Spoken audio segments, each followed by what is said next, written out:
அனைவருக்கும் வணக்கம். Welcome to செங்குட்டு Velan கருணை வித் அனு. வெட்ட வெளியில் ஏற்பட்ட அந்த உயர் அழுத்தத்தினால உருவான அந்த காந்த அலைகளின் வீரியத்தில் தான் இந்த பாதரச துகள்கள் உருவானது. இந்த பாதரச துகள்குள்ள வெப்பம், காற்று, நீர், நிலம் ஆகிய இந்த மூலக்கூறுகள் அடக்கம். அதே போல 4 முதன்மை கனிமங்கள் ஆகிய இந்த பாதரசம், வெள்ளி, தங்கம், தாமிரம், இந்த 4 கனிமங்களும் இந்த பாதரச துகள்குள்ளேயே அடக்கம் சொல்கிறாங்க. அது எப்படி சாத்தியமாகும்? அப்போ பாதரசம் உருவாகிறப்ப என்னதான் நடந்தது?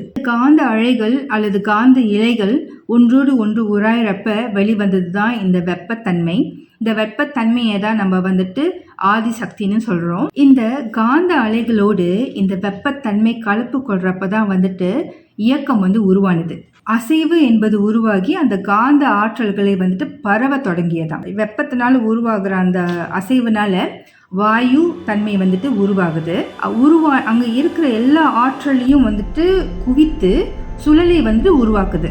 இதை சுழலை உருவாக்குறது இந்த வாயு தன்மை. அந்த ஆற்றல்கள் எல்லாம் ஒரு இடத்துல சேர்றப்ப ஆற்றல்கள் நீர்மை தன்மை அந்த இடத்துல தான் உருவாகுது. இந்த வெப்பமும் குளிர்ச்சி தன்மையும் ஒன்றோடு ஒன்று அந்த சுழறப்ப இந்த நீர்மை தன்மை அது உள்ள ஊடுருவி போகுதாம். இந்த வெப்ப ஆற்றலும் இந்த குளிர்ச்சியோட ஊடுருவி போடுறப்ப இந்த 4 வகை கனிமங்கள் வெளிப்படுதாம். இந்த காந்த அலைகளில் இந்த 4 வகை ஆற்றல்களும் ஊடுருவி சென்று அது செயல்படுது.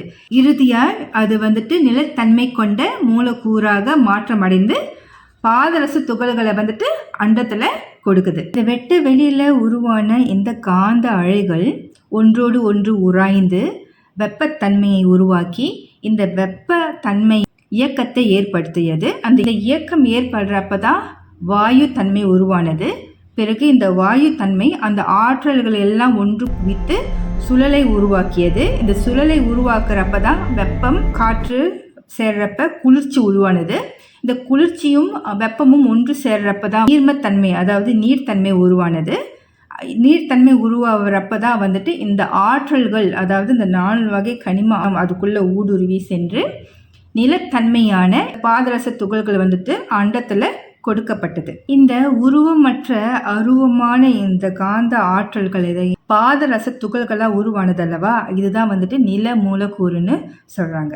அண்டத்துல கொடுக்கப்பட்ட அந்த பாதரச துகள்கள் பல கோடி பாதரச துகள்கள் ஒன்றிணைந்துதான் இந்த சூரியன் உருவாக்கப்பட்டது. அதனால்தான் நமக்கு சூரியனிடம் இருந்து இந்த கனிமங்கள் நமக்கு கிடைக்கப்பெறுகிறது. அதே போல இந்த மனிதரோட மூளைக்குள்ளேயும் முதன்மையான இந்த 4 வகை கனிம ஆற்றல்கள் கொண்டுதான் இயங்குதுன்னு சொல்லியிருக்காங்க. ஒவ்வொரு அணுக்குள்ளேயும் அதுக்குள்ள நிறைய ஆற்றல்கள் அதுக்குள்ள புதைந்திருக்குமா. அது எப்போ ஒன்றோடு ஒன்று உராயிறப்ப நிறைய அணுக்கள் வரும். அதே போல ஒவ்வொரு அணுவும் உராயுமா. உராய்ந்து பல கோடி அணுக்களை உருவாக்குது. அந்த ஒவ்வொரு அணுக்குள்ளேயும் பல விதமான கனிமங்கள் இருக்குமா. இந்த கனிம ஆற்றலை கொண்டுதான் பற்பல ஆற்றல்களாக உருமாறி நம்ம உயிரோட இயக்கத்தன்மையை நடத்துது. இதுல என்ன சொல்றாங்கன்னா, இந்த பாதரச ஆற்றலுக்குள்ள மற்ற கனிம ஆற்றல்கள் அடங்குமா. அதே போல ஒவ்வொரு கனிம ஆற்றலுக்குள்ளேயும் வேறு பல ஆற்றல்களை அடங்கிடுமா. நம்மளோட மூளை அதே போல இந்த கனிம வளத்தை தான் ஃபியூலா பயன்படுத்தி நம்மளோட இயக்கத்தை நடத்துது. இது முதன்மையா நம்ம சொல்றப்படுற இந்த 4 கனிமங்கள், அதாவது பாதரசம், வெள்ளி, தங்கம், தாமிரம், இது மட்டும் இல்லாமல் இதனை கடந்து அதோட படைப்பான இது 4 உராய்தனால வர மற்ற ஆற்றல்களும் இணைந்தே தான் இந்த அணுக்கள் உருவாக்குது. இந்த ஒவ்வொரு அணுக்களும் ஒவ்வொரு விதமான செயலை செய்யுது. இந்த கனிம வளம் தான் நம்ம உடம்புக்குள்ள ஃபியூலா இருந்து அது ஆப்ரேட் பண்ணுது. ஏன்னா ஒரு இயக்கம் செய்யணும்னா அதுக்கு நம்மளுக்கு ஃபியூல் தேவை இல்லையா. அந்த ஃபியூல் இந்த கனிம வளம் தான் நம்ம உடம்புக்குள்ள ஃபியூலா இயங்குது. நம்ம மூளைக்குள்ளேயே 60 வகையான கனிம ஆற்றல்கள்லாம் இருக்காம். அதை கடந்து இன்னும் சில ஆற்றல்களாக கூட நம்மளோட மூளையில் இருக்குன்னு சொல்லியிருக்காங்க. ஒவ்வொன்றுக்கும் ஒவ்வொரு ஆற்றல்கள் அது செயல்படுதுன்னு இதில் குறிப்பிட்டிருக்காங்க. ஸோ இந்த அணுக்கள்லாம் வந்துட்டு எதனால உருவானதுன்னா இந்த கனிம ஆற்றல்களால் தான் இந்த அணுக்கள் உருவாக்கப்பட்டது. என்ன புரியுதுன்னா இந்த அணுக்கள் தான் வேலை செய்யுது. உடம்புக்குள்ளேருந்து எல்லாமே ஆக்கத்துலேருந்து இயக்கத்துலேருந்து எல்லா வேலையும் வந்து இந்த அணுக்கள் தான் செய்யுது. அதுக்கு வந்து ஃபியூலாக இருக்கிறது வந்து நம்ம அந்த அணுக்களுக்குள்ளே இருக்கிற இந்த கனிம ஆற்றல்கள் தான். அப்புறம் இந்த அணுக்கள்கள் தான் பிறகு ஒன்றாக இணைந்து உறுப்புகளை வந்து உருவாக்குது. இந்த உறுப்புகள் எல்லாம் ஒன்றாக இணைந்த பிறகுதான் முழுமையான இந்த உடலை வந்து படைக்குது. அப்ப நம்ம மூளைக்கும் சரி நம்ம உடம்புக்கும் சரி மெயினா நம்மளுக்கு தேவைப்படுறது என்னன்னா இந்த கனிம வளங்கள், ஃபியூல், அந்த பஞ்சபூத மூலக்கூறுகள். நம்ம என்ன புரிஞ்சுக்கணும்னா இந்த 5 பஞ்சபூத நிலைகளும் 4 வகையான இந்த கனிம ஆற்றலும் வந்துட்டு பெருவெளியில உருவான அந்த காந்த அலையில தன்னிச்சை செயல உருவாகி நிலைத்து செயல்புரிகிறது. இந்த பெருவெளியில உருவானது தான் இந்த 5 பூதங்களும் 4 வகை கனிமங்களும். மனிதனோட மூளையை வந்துட்டு ரொம்ப சிறப்புன்னு ஏன் சொல்கிறாங்கன்னா அதுக்கு வந்து உணர்தல் வந்து இருக்குது. மற்ற உயிரினங்கள் என்னென்ன செய்யுதோ அதெல்லாமே நம்மளால செய்ய முடியும். மற்ற உயிரினங்கள் என்ன செய்ய முடியாதுன்னா அதனால வந்து உணர்தல் முடியாது. அதாவது ரியலைசேஷன் வந்துட்டு செய்ய முடியாது. அது வந்து மனிதர்களுக்கே வந்துட்டு கொடுக்கப்பட்ட ஒரு விஷயம். அதனால வந்துட்டு மூளையோட இயக்கத்தை பற்றி நம்ம உணரணும். அந்த உணர்வு தான் ஞானமாக பெருகி நம்மளோட உணர்வை செல்ஃப் ரியலைசேஷனை வந்து தூண்டிடும். இதில் ஒரு விஷயம் வந்துட்டு அழகாக சொல்லியிருக்காங்க. என்னன்னா இந்த ஞானம் வந்துட்டு பாதரச ஆற்றலாம். இந்த ஆற்றலை கொண்டு அறிவு எனும் வெப்ப அணுக்களாய் அது திரிந்து செயல்படுதான். அப்புறம் கடைசியாக இவை யாவும் ஒன்று சேர்ந்து உணர்வு என்ற எல்லையை வந்து அது அடையுதான். ஆதி வந்துட்டு ஆதினா அது முதல் ஆதி வந்துட்டு காந்த ஆற்றல்னா அந்தம் என்பது வந்துட்டு உணர்வு நிலை. நம்ம ஆதியும் அந்தமும் உணர்தல் அப்படின்னு சொல்கிறாங்க அல்லவா. ஆதினா வந்துட்டு ஆதியில் உருவான அந்த காந்த ஆற்றல். அந்தம் வந்துட்டு எங்கே முடியுதுன்னா நம்மளோட உணர்வில் வந்து முடியுது. இது ரெண்டும் ஒன்று சேர்றப்ப தான் பூர்ணத்துவம் வந்துட்டு அமையுது. இதுக்குள்ளதான் நம்மளோட ஆன்ம விடுதலை வந்து அடங்கி இருக்குதுன்னு சொல்லியிருக்காங்க. மூளையின் இயக்கமே நம்மளுக்கு உணர்வையும் கொடுக்கணும். ஒவ்வொரு கனிமத்துக்கும் வந்துட்டு ஒவ்வொரு தன்மை இருக்கான், ஒவ்வொரு உணர்வு இருக்கான். அதாவது மெயினாக என்ன சொல்லியிருக்காங்கன்னா இந்த பாதரச கனிமம் வந்துட்டு நம்மளுக்குள்ள கூட இருந்துச்சுன்னா நம்மளுக்குள்ள வந்துட்டு இந்த அன்பு, கருணை போன்ற விஷயங்கள் வந்துட்டு மேன்மையாக இருக்கும். அதே போல் இந்த மற்ற தங்க கனிமம் அதோட ஆற்றல் கூட இருந்துச்சுன்னா அதோட தன்மை வந்து வேறுபட்டு இருக்குமா. இது எல்லாமே வந்துட்டு ஒவ்வொரு கனிமத்திலேருந்து ஒவ்வொரு விதமான உணர்வு நிலை வந்துட்டு வெளியாகுதான். இதை தான் நம்மளோட மனம்னு சொல்கிறாங்க. ஏன்னா இந்த மனம் வந்துட்டு நம்மளுக்கு பல வகையான உணர்வுகள் கொடுக்குது அல்லவா.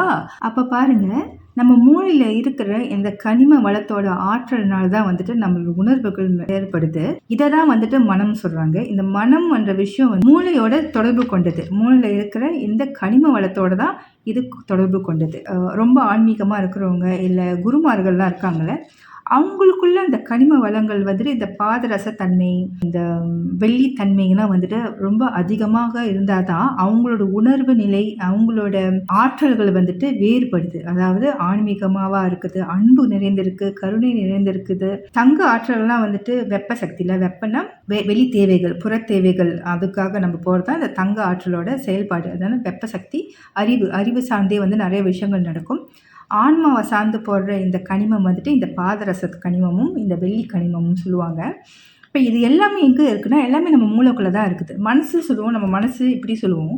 ஏன்னா அதோட இதயத்தோட தொடர்பு கொண்டது. அந்த மனசோட செயல்பாடும் கொண்டது நம்ம மூளையில் இருக்கிற இந்த கனிம வளம் தான். நிறைய விஷயங்கள் இருக்குது. நான் ஏற்கனவே உங்கள்கிட்ட சொல்லியிருந்தேன்லவா, அப்போ எனக்கு சயின்ஸ் படிக்கிற மாதிரியே இருந்துச்சுட்டுன்னு. நான் இன்னும் போக போக சாப்டர் டீப்பாக போக போக ரொம்ப சயின்ஸாக இருக்குது. சில சமயம் பயாலஜி படிக்கிற மாதிரி இருக்குது, சில சமயம் ஃபிசிக்ஸ் படிக்கிற மாதிரி இருக்குது, சில சமயம் வந்துட்டு இந்த ஆஸ்ட்ராலஜி படிக்கிற மாதிரி இருக்குது. எல்லாமே கலந்துருக்குது. அதுக்கு பின்னாடி இவ்வளோ விஷயம் இருக்கா, நான் படிக்க படிக்க எனக்கு அப்படி எப்படி உங்ககிட்ட நான் வந்து ஷேர் பண்ணணும் அப்படின்னு கூட எனக்கு தெரியல. ஏன்னா அந்தளவுக்கு ரொம்ப டீப்பாக இருக்குது. நான் உங்கள்கிட்ட வந்துட்டு ஷேர் பண்ணுறது ஒரு சிறு துளி தான், ஒரு சின்ன ட்ராப், அவ்வளோதான். ஆனால் இதில் படிக்கிறப்ப எனக்கு சொன்னேன், எனக்குள்ளே உள்ள ஆனந்தம் வந்துட்டு வேறு மாதிரி, இப்படிமா அப்படி நிறைய விஷயங்கள் வந்துட்டு யோசிக்க வைக்கிது. அது எப்படி உங்களுக்கு ஷேர் பண்ணணும் அழகாக எனக்கு தெரியல. ஏதோ என்னால் முடிஞ்ச அளவுக்கு சில விஷயங்கள் வந்து எனக்கு புரிகிற விஷயத்தில் வந்துட்டு நான் உங்களுக்கு ஷேர் பண்ணுறேன். ஆனால் ஆரம்பத்தில் சொன்னபடி தான் யார் வேணால் சொல்லலாம். ஆனால் அந்த புத்தகத்தை நீங்கள் கையில் ஏந்தி படிக்கிறப்ப தான் அதோட உணர்வு நிலை வேறு. இந்த சாப்டரில் நான் புரிஞ்சுக்கிட்டது என்னென்னா ஆதியும் அந்தமும் உணர்தல் பற்றி சொல்லியிருந்தாங்க. ஆதினா இந்த காந்த அலைகள், காந்த ஆற்றல் தானே ஆதியில் வந்தது ஆற்றல். அந்தம்னு சொல்கிறது வந்துட்டு உணர்வு நிலையில் முடியுது. ரியலைஸ் பண்ணாதான் வந்துட்டு நம்மளோட நோக்கமான இந்த ஆண்மை விடுதலைக்கு வந்துட்டு அது வழிவகுக்கும். அதனால தான் இந்த மூளை புத்தகத்தை முதல் புத்தகமாக கொடுத்துருக்காங்க போல. ஏன்னா மூளை தான் வந்துட்டு இது எல்லாத்துக்குமே வந்து காரணம். உணர்வுக்கு மெயினாக வந்துட்டு இந்த மூளை தான் வேலை செய்யுது எல்லாத்துக்குமே. உடம்புக்கு வந்துட்டு மனிதருக்கு சிரசே வந்துட்டு பிரதானம். அந்த சிரசில் இருக்கிற மூளையை வந்துட்டு இந்த காந்த ஆற்றல், வெட்டவெளி, பெருவெளி ஆற்றல். ஸோ அதனால தான் மூளை புத்தகத்தை வந்து முதல் கலியுக வேத நூலாக வந்துட்டு நம்மளுக்கு கொடுத்துருக்காங்க. அடுத்த சாப்டரில் வேணா பாதரசம் வந்துட்டு உராய்தல்னால தான் வந்துட்டு அதோட ஆற்றல்கள் வந்துட்டு வெளிப்படுது. யார் இந்த உராய்தல் வந்து ஏற்படுது அப்படின்ட்டு பேசியிருக்காங்க. அடுத்த சாப்டரில் இதை பற்றி பார்க்கலாம்.